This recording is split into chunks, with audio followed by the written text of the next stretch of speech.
Hi everyone. This is going to be a short video to orient you a little bit more on the 60s framework, particularly in what respects to what you have to do in your first teaching practice lesson using this framework. I call it Task It Up because at the center of everything we're going to do, what you're going to find is that we're going to be working with tasks. So, tasks, what are they? Basically, we live in this profession through a series of mantras, right? And if I ask you what mantras shape your classroom, you may find things like this, things that appear to be common sense, but these were common sense in the 1970s and 1980s, and they are no longer true. In my humble opinion, this is one of the reasons why students are not progressing. So some of these mantras are wise, but some others are myths. And too often, those myths become barriers that make us doubt, hesitate, or default to the familiar. And the familiar is the way in which you learn your second language. So you tend to replicate those things in the classroom, which is not always what results in productive student learning. Here is the price of mantras. There's fear of real communication. Only native like children can succeed. There's an avoidance of real life tasks and an over focus on rules and accuracy. I assume that this is something that you see in your teaching practice because some of you and some other students have voiced these concerns. But we have to go back to the beginnings. In Module 2, on how people learn languages, we make a, a few definitions that are crucial for you to understand. The first one is what acquisition is. Acquisition is building a linguistic system by making form meaning connections. Actually, should be meaning form connections. Because if students don't understand what they are saying, they will never remember the form. Yet, in many cases, students are taught the form and the meaning is left to be taken care of. Now, why do we build this linguistic system? So that students can communicate. And communication can be defined as the expression, interpretation, and negotiation of meanings. Any of those three things is communication, is not just expression. Now, true acquisition is not just learning rules, is linking forms and meanings in this living system that we call the linguistic system. And communication somehow is the playground where those connections are made. What this means is that unless students are trying to engage in communication, then acquisition won't happen. For many years, we have asked why do students need to communicate? Well, basically, research has provided us with a lot of information that unfortunately is not still visible in the classroom. For example, these three theoreticians in different times in different decades have given us research-based information that we don't see in the classroom. Merrill Swain in 1985 demonstrated that what pushes language development is the students using the language, the output. If there is no output, there is no language development.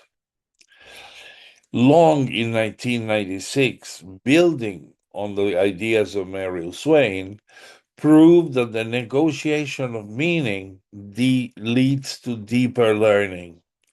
is not that students are just saying one sentence and responding to a question. It's the negotiation of meaning, trying to make their meaning clear to others, what makes learning deeper. And to me, when we talk about communication, that is the place where language is tested. The students test their ideas, they test the way they understand the language, and where that language can be broken to be shown to students and rebuilt so that students apply it.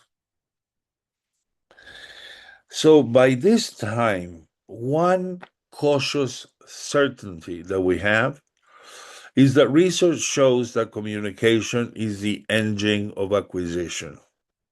Learners need to use language for real purposes, not just repeating or completing fill in the blanks activities. It's real, trying to convey real meanings. Otherwise, language stays inert. And that is one of the reasons why, as we progress in secondary schools, for example, which is what we know and what we see, every teacher is desperate because they say, my students are at beginning level in first, in second, in third, in fourth, in fifth, and the sixth. But very seldom do you see students engaging in real communication. Here we need to go a little bit into learning theory. And I'm going to be referring to Vygotsky and a way of teaching called task-based learning. We know that knowledge, what we acquire, moves from social control to individual control. First, we see the language in society, and then we appropriate parts of the language slowly, in a messy way, full of mistakes, but continuously. And this continuity is what allows us to test hypotheses, negotiate meanings, and have that aha experience when you have understood what is being said to you. Then you can move on to, okay, but how I say it. Secondly, we're going to do activities called tasks, which are different from exercises, as we're going to see in a minute. Tasks build collaborative mastery first, so they cared for the social. And then fluency and confidence follow. Why? Because when you give students a task and they do that task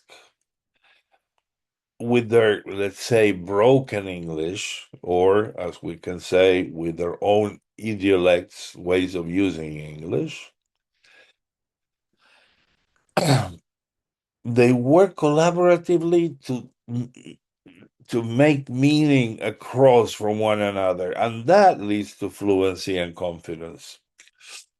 This comes directly from the theory of Vygotsky. His greatest insight is what starts as shared activity, social activity, becomes a personal capability once I have appropriated it. And it's not that difficult. We are going to see that this task-based learning framework nurtures the process because students first succeed together, then independently, and they transfer skills to the real world. They transfer the language skills to the real world. But for that, students need support, but the right support. Telling is not teaching. Giving them the language is not teaching. The meaning form connections have to be made by the students. And if you have studied Vygotsky in educational psychology, you will know of the zone of proximal development. The zone of proximal development is what learners can do with help. And who does the help come from? From us, from other students, from technology, and from the students themselves who have memories and reasoning process. What we do is we give them a situation that they have to solve, which is a little bit beyond what they can do now. That places a challenge, but also activates the resources, the linguistic resources that students have at their disposal. So they are going to make an effort in a very specific way that I'm going to show you to communicate. And thus, they will be moving to the next level.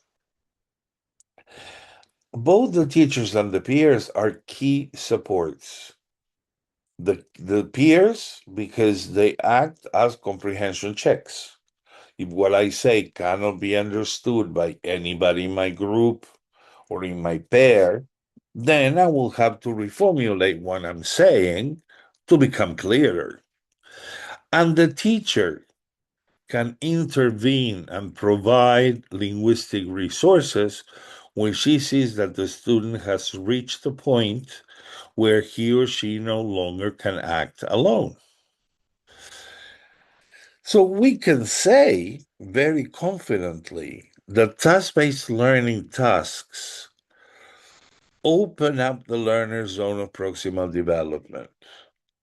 They provide a challenging but achievable outcome with support.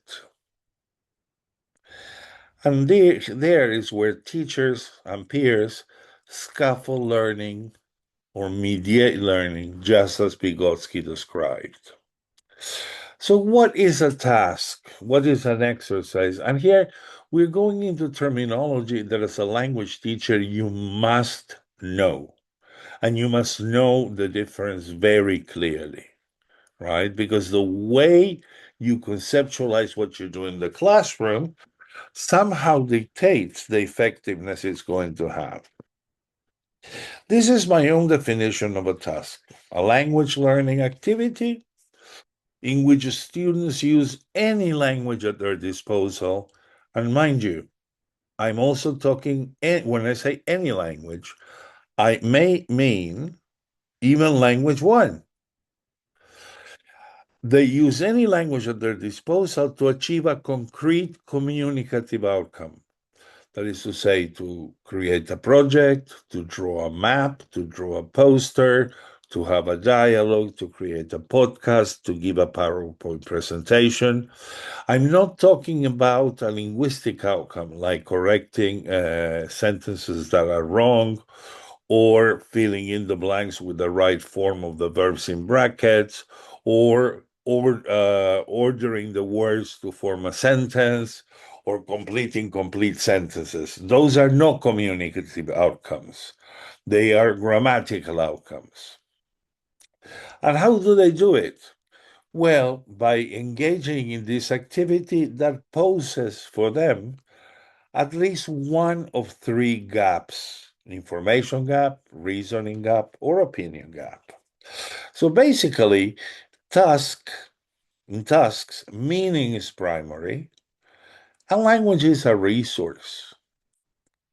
There will be time and a moment after this to teach them how to say it correctly. But this is what will get the students hooked into, okay, now I want to know how to say this. So, tasks, the outcome of the task equals communication. When we do an exercise, on the other hand, we're talking again about a language learning activity, right? Activity is like the umbrella term that encompasses tasks and exercises. But the difference is that in an exercise, students use predetermined language forms to practice or demonstrate control of specific linguistic features. So the teacher says, today I'm going to teach the present continuous.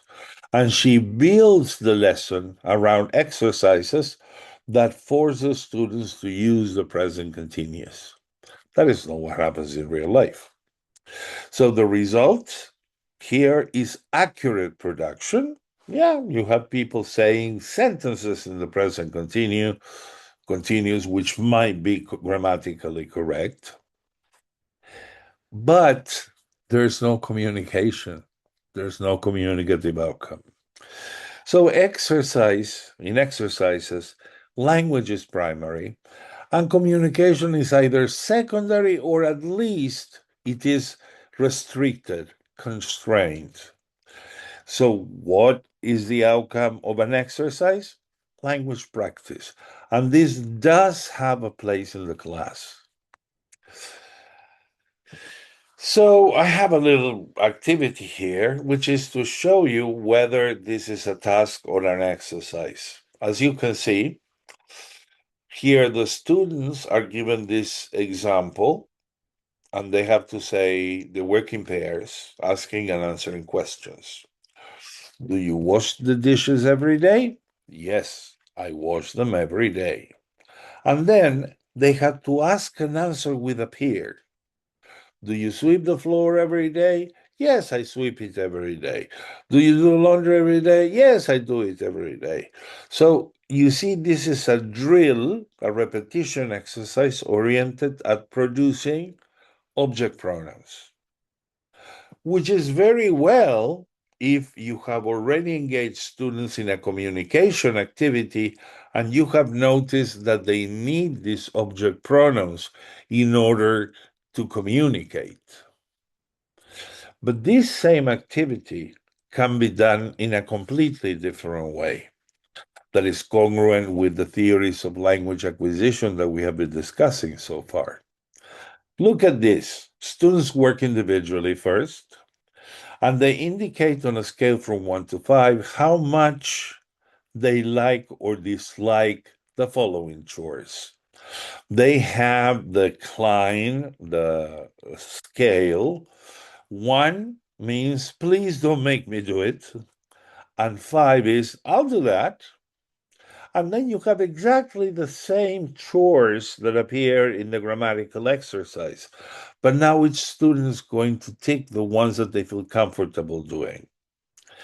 Then they turn to a partner and they share and summarize the information. Chores that my peer likes more than I do, chores that I like to do more than my classmate, chores that we both like, and chores that we both dislike. And then they have to, that is the summary, the concrete outcome. And then they have to decide, would you two be good roommates if you ever went camping or went on a holiday together? Why or why not?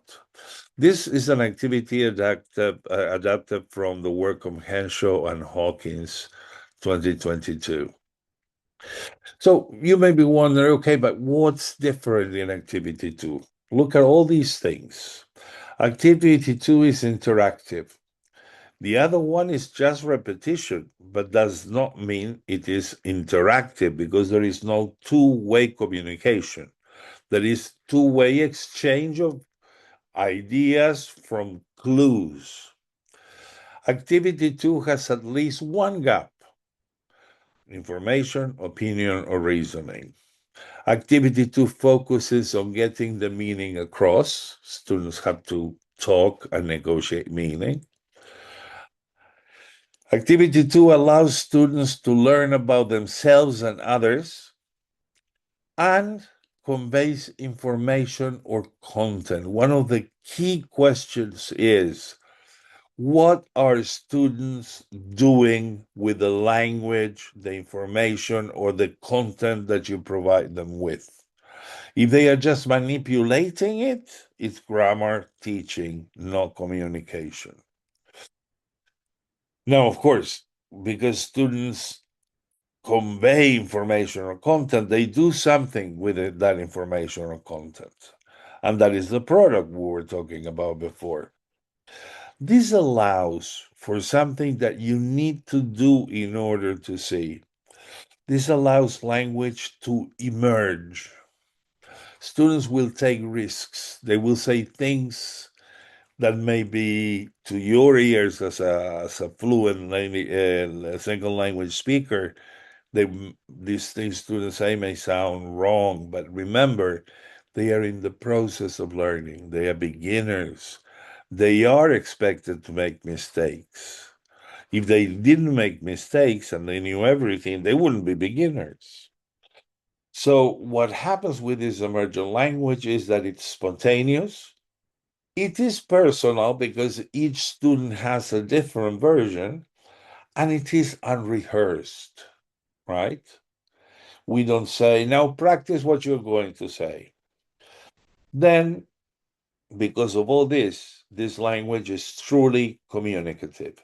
The students purposefully interpret, negotiate, and express meaning. So, what does it look like in the classroom? I can give you these two activities, right? A past tense drill and a dictation. I'm going to give you a minute for you to read it. This was adapted from a book I wrote with Leslie Payton Farrell in 2016 called Lessons Learned. And also, I got inspiration from the work of Henson and Hawkins. Just take a minute to read.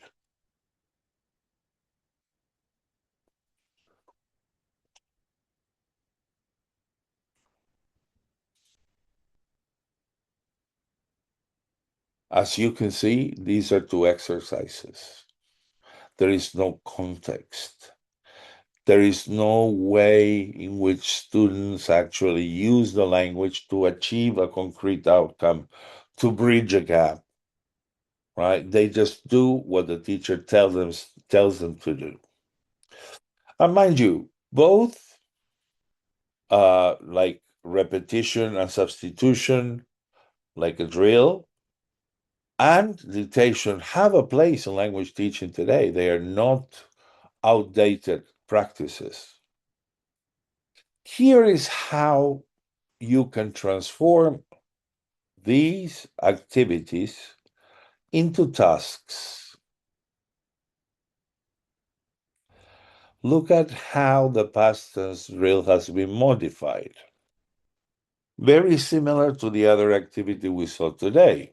There is a moment when the student does some work individually, then they compare answers with a partner, and then they have to come to a conclusion.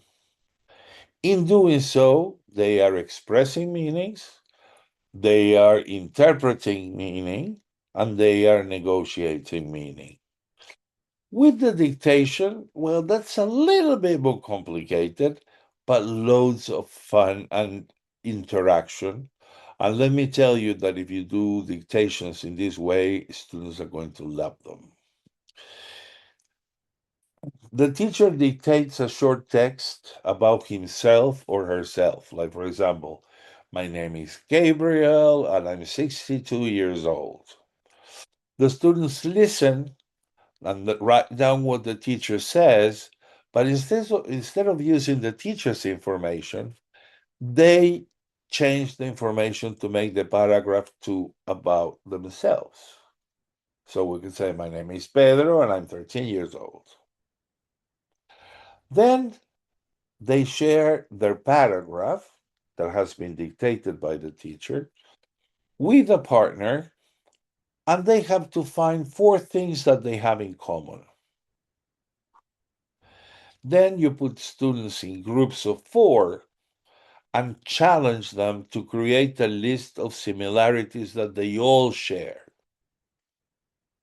The teacher calls each group to report, and the class discovers two or three things that the whole class has in common.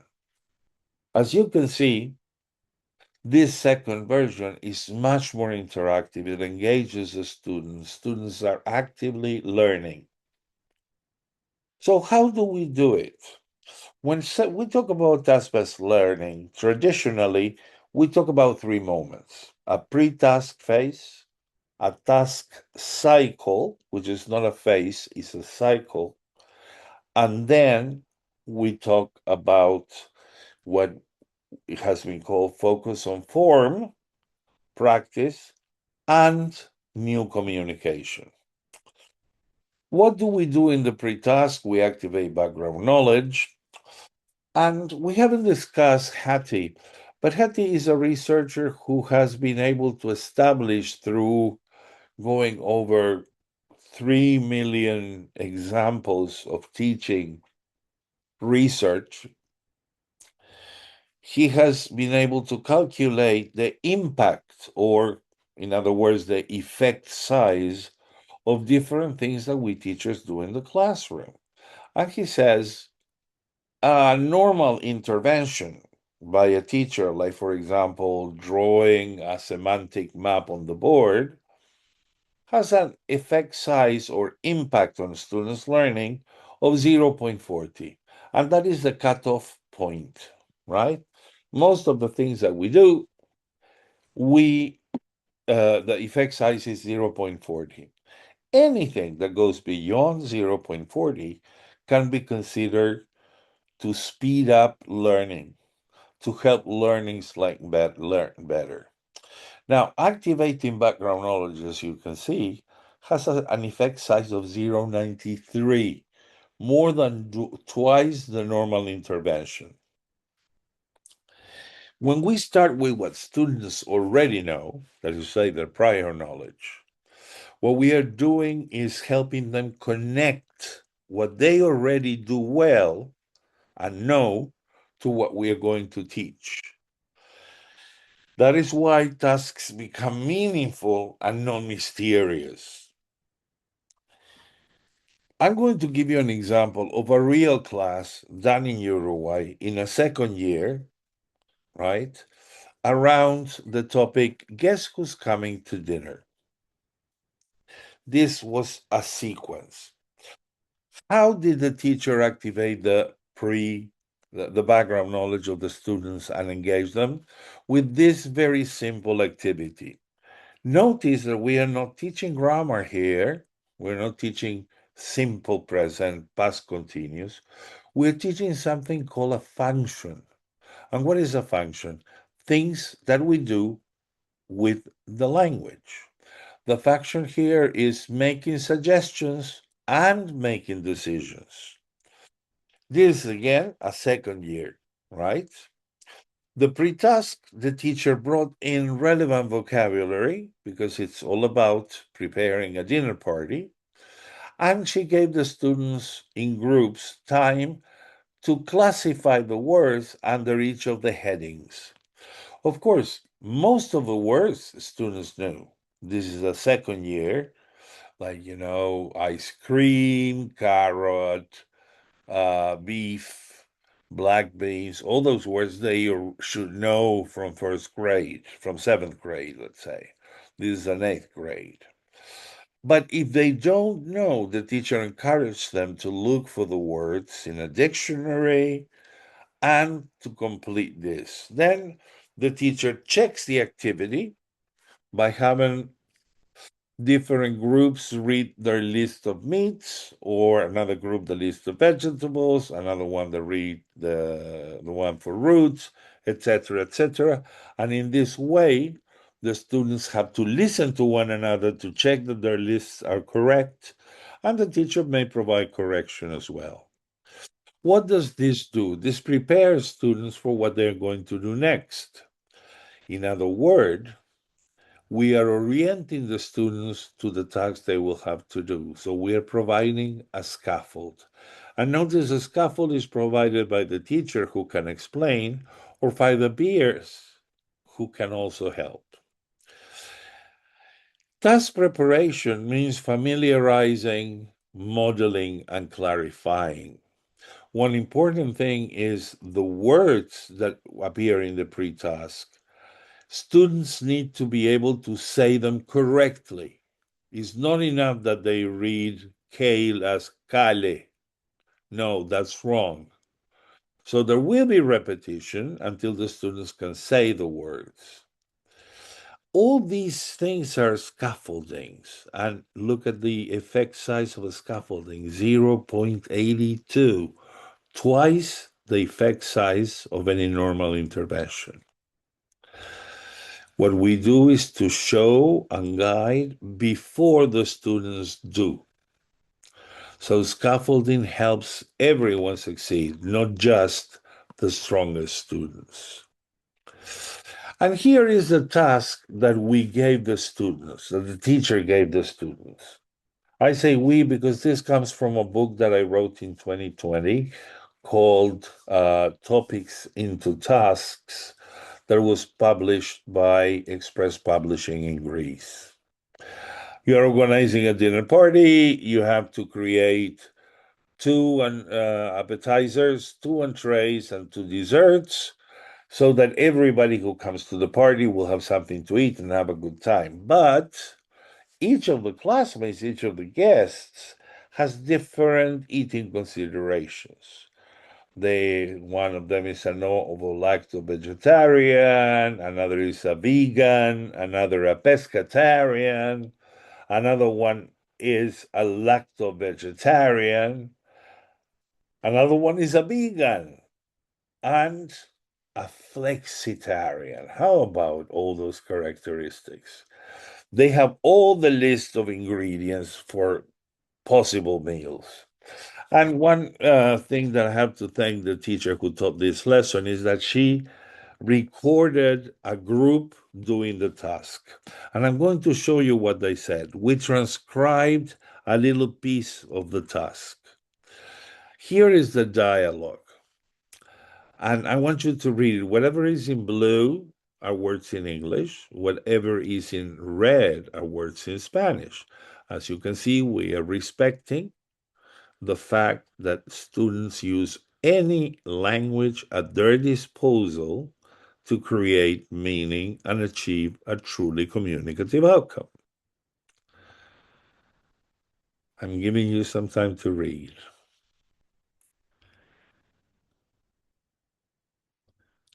And I know what you're going to say. Well, but they are not doing things in English, and their English is bad.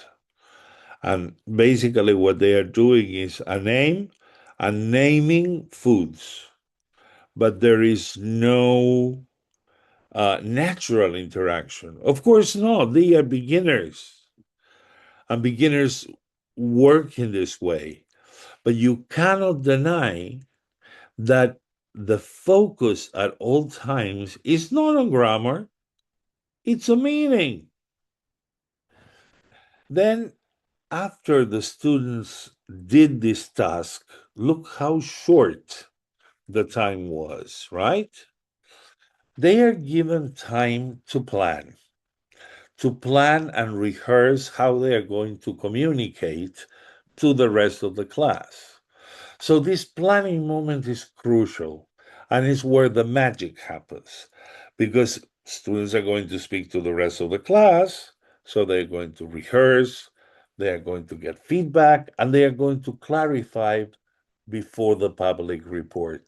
And there is where they are going to be they're going to be very permeable, very aware of how to make form meaning connections.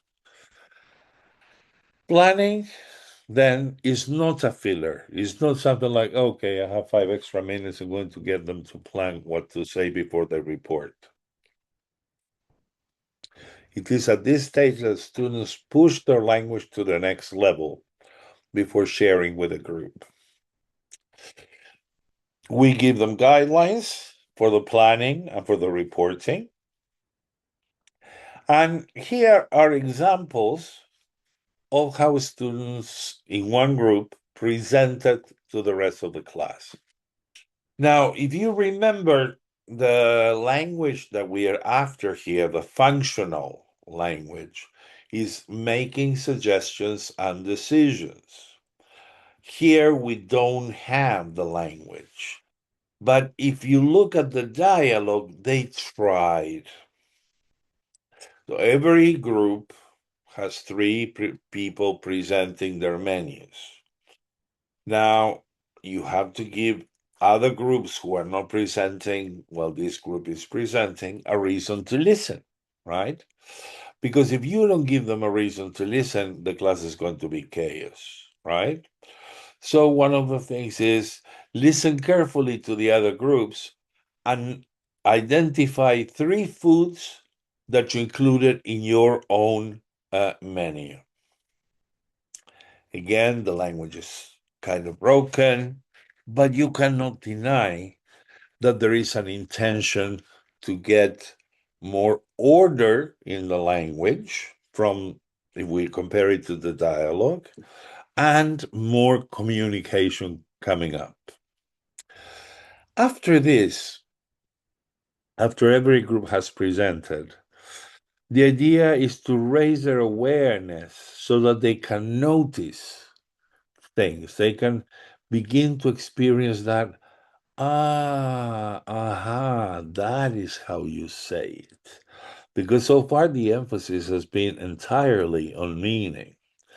So, in this awareness raising, right, we're going to present a model and we're going to raise awareness so that after this raising awareness of the similarities and differences between the way they did the negotiation and preparation of the menus and the model, they see the similarities and the differences. And we can use this model to make them focus on form, which is focus on what we believe they need in order to be able to be more fluent and accurate. So here is the example of our awareness raising activity. This is the dialogue that happened during the task. Okay? And we, of course, we had to create this dialogue because we wanted some language to appear, right? But it doesn't mean that it's not authentic because it follows pretty much the same rhetoric organization of any dialogue where students are making decisions and uh, making choices. B1. Guess who's coming to dinner? So, after they listen and they compare their own to the model, it's time for us to let the cat out of the bag. And if students need it, sometimes students listen and they say, "Oh yeah, oh I said it wrong. It's true. We said it in this way." And you ask, "Do you want me to explain this again?" And students may say yes or no. If they say yes, my my strongest recommendation is that you start your explanation by focusing on the use. Okay, so what are we making? We are making suggestions and we are making decisions. We use the language that I'm going to teach you to make suggestions and make decisions. Then we take some examples from the dialogue. Better if students can identify the examples from the dialogue. And you simply ask them, can you find examples of suggestions? Can you find examples of decisions? That will take care of the meaning. Once you have established that, you have the use, the meaning, we move on to pronunciation, which is unfortunately a sorely avoided moment. But if students don't know how to pronounce, they are not going to talk. So we do pronunciation exercises based on the dialogue. We ask them to reproduce the dialogue. If we gave them more ways of making suggestions and making decisions, we ask them to exchange those things in the model dialogue. And we drill this, we repeat until they are comfortable saying it. One good activity for pronunciation is what we call shadow reading, where you play one line in the tape, in the recording, you stop, and you ask the students to repeat, but not repeat like this. You ask students, for example, to repeat in a whisper, or to repeat shouting, or to repeat singing. Something that makes this kind of pronunciation awareness more memorable. And it is only there and then, after you have done the use, the meaning, and the pronunciation, that you say, okay, let's focus on specific words to give suggestions. You should, perhaps, etc. And which words do we use to make decisions? So, let's. Okay, it's agreed. This kind of teacher clarity, breaking down the use, the meaning, the pronunciation, the form, being extremely transparent with the students, has twice the effect size of just moving from the task to activities. And this is where what I say. So after this, after you have provided an explanation or gotten the students to discover how the language works, you need to practice that language. It's impossible for you to go from somebody telling you or you discovering something to actually doing it well at the beginning. So we need to do practice. Practice is a fundamental stage of learning. If there is no practice, believe me, there is going to be no learning. And I believe we can move through practice from the two shores of the river, from the rock of accuracy to the rock of fluency. And what happens if we don't put some stepping stones, if we don't build a bridge? Well, students will try to jump from accuracy to fluency and they will fall in the river and drown. So the ideal sequence that has an effect size of 0.79, almost twice the effect size of a regular intervention, right? It's progressive. We start with controlled activities, imitation, substitution, and please go to the 6 E's booklet to find out how to do these things. Then there's manipulation when the students do fill in the blanks. They take a dehydrated sentence like, I go cinema yesterday. And they have to come up with, oh, I went to the cinema yesterday. Or correcting mistakes, or putting words of a sentence in order. All those manipulation activities will work only if they are connected to the topic, if they're contextualized with the topic. So they extend the topic. Talk about food, talk about the different food preferences, talk about the people who came to dinner, talk about everything that makes the students hook the new learning to what they already know. One very important moment is personification, when students get to use that new language to talk about themselves, right? And then, last but not least, there is what we call communication. How does communication work? Well, we can give them a second task, right? And what has been demonstrated is when students do a second task, there's more fluency, there is greater confidence, and it's better retention. You can extend or repeat the task after practice, and this cements learning. It builds fluency and turns practice into performance. And then you don't give them a second task.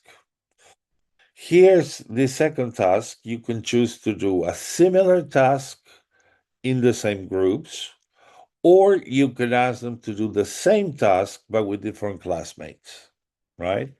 Here, the idea is two people call that they are sick and they cannot come to the party, decide who is not coming, and make the necessary changes and arrangements to the menu so that now the ones who attend have what they want. Students Hello, everybody. showed We have menu this. for people. Our menu have food for eaters different. For aperitif, we have salad and cheese. Also, we have French fries and carrot and potatoes. For entree, we have cream potato with beans, salad, and cheese. Also, quinoa burger with stuffed zucchini and noodles with sauce and salad. For dessert, we have ice cream and yogurt and chocolate with strawberries. Thank you. We hope you like our menu. For you to have an idea, there are words here and expressions that came out of the second task. What this teacher, who was so generous to provide me with this recording, forgot to do was to record them while they were doing the second task. But then she told me that they used the expressions for suggestions in the dialogue.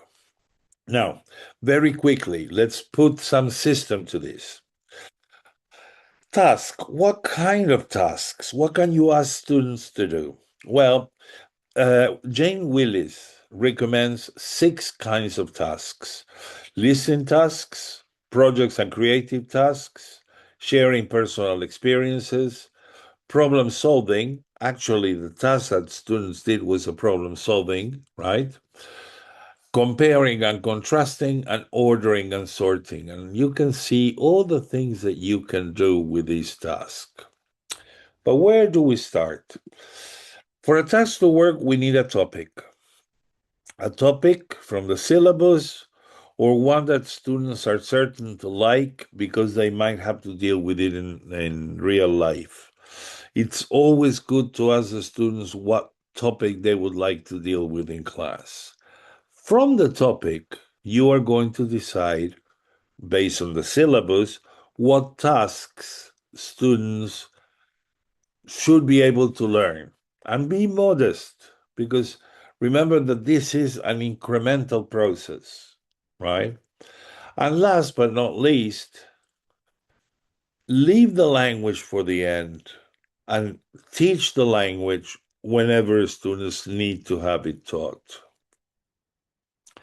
So, task based learning is like a spiral of learning where, with each turn, students are acquiring more language. They are engaging in the interpretation, negotiation, and expression of meanings. We start with a pre-task that sets the stage, provides some a clear model of what doing the task entails, and activates prior knowledge. This you could correlate with the engage phase of the 6C framework. When we do the task, the planning, and the report, these 3 moments of the task-based learning cycle are the express moment of our 6C framework. Of course, we assume that explore has been done before starting. Then, when we do focus on form, we have encounter. When we do practice, we have experiment. And when we do the second task, where they perform more than talk, there's where we have the extend. And here you have the complete task-based learning spiral. Now, what do teachers and students' roles look like in the pre-task, for example? This is what the teacher does. And when you do a pre-task, I want you to see doing that. And the students do this. Sorry. During the task cycle, which is the task, the planning, and the report, this is what the teacher does and what the students do. It looks like this. This is a task cycle, but I wanted to highlight the importance of the planning phase because I see many classes, for one way, for one reason or another, students forget this. But as you can see, the students do the task, they use their private language, they use Spanish, and they can use English, and they are free to do that because they are trying to achieve an outcome. Now, when we say, now we're going to give you time for planning how you are going to present this to the rest of the class, and we say, you're going to rehearse how you're going to say it. We can support them there with like tutor sentences, how to start, how to continue, how to finish, etc. Right? There is where the private language that they use in the task phase becomes public. They're going to be concerned on how do we say it, how is the right way of saying it. And then we have the report, which is the consequence of the planning phase. When we look at the focus and form, that is to say, when we look at the language, how the language works, when we use the oomph, use, meaning, pronunciation, and form, we do awareness raising so that students can compare what they've done with a model. And now with artificial intelligence, you just ask the artificial intelligence, you give them the task, you give it the task and say, I want you to create a dialogue of students doing the same task, but at level A1, right? Either give me a printout or an audio file, right? And AI does it. And then analysis and practice, that has to do with the explanation and the practice, right? And always following the progression. The progression of practice, remember, meaningful imitation, substitution, manipulation, personalization, getting the students to use the language to talk about themselves, and cued communication. Basically, here, when we talk about this bridge to fluency that we have been talking about, there are two phases: a foundation and accuracy phase that has noticing and meaningful imitation, substitution. What happens there is learners identify language patterns in input before rehearsing them accurately with teacher models. And then we move on to phase two, and phase two has to do with mastery and connection, showing that they can do it and connecting it to what they already knew. There you have the manipulation of form, personalization, and cued communications. There is where learners connect language to their own lives and eventually use it for interpersonal exchange. And at the bottom, you have some typical activities to do. If you want to do a task, here's a simple checklist to decide whether you have created a task and not an exercise. Questions: does it foster two-way communication? Are students receiving and expressing meanings or negotiating? Is it divergent instead of convergent? Exercises have one correct answer, full stop. A task may have different answers, and the answers are the ones that students create. Are students able to use any language at their disposal, or do you give them use the following words? Are students interacting?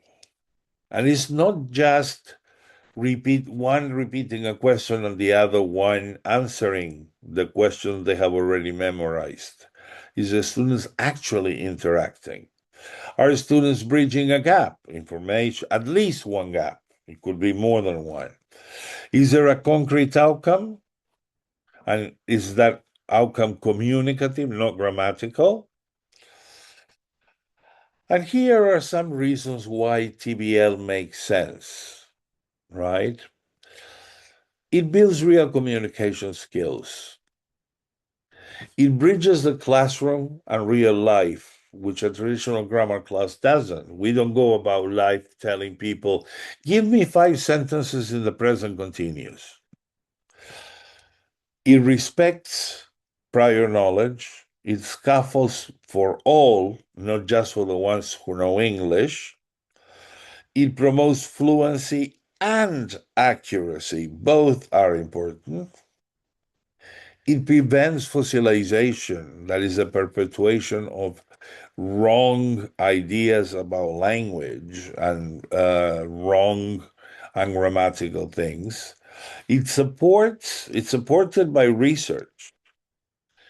We saw some of the researchers, and I want you to be very clear about this. TBL is not the only way to teach. It's one more way to teach, but it is a research-based, motivating, and effective one for building living language. We're not talking about the language, we're talking the language. So I hope that from now on, you will have new mantras. Because the real transformation in language teaching begins not with a method, but with a mindset. And the only ones who can have a mindset are the teachers. You are the future of ELT. You are the new voice in ELT. And I encourage you to try hard to learn how to do this so that you can properly say why something works and why something doesn't. You start where your learners are. And that is the beautiful thing. Instead of saying, I'm going to teach them conditional second type, I'm going to find out where the students are, what they can or cannot say, and I teach them from there. You build bridges between meaning and form. You make meaning form connections with task-based learning. And you focus on communication at all times. So I invite you to make a few new mantras together, like communication builds the system, teach grammar for meaning, not for rules, start from what students know. All students can succeed if we scaffold, if we support them. And practice should always end in communication. So, what will your first new mantra be tomorrow? I hope you have found this interesting and useful. And now that you have read the booklet on the 6 C's, can see more clearly where we are going. I wish you all the best, and I will be looking forward to seeing you in our parcial. Bye-bye.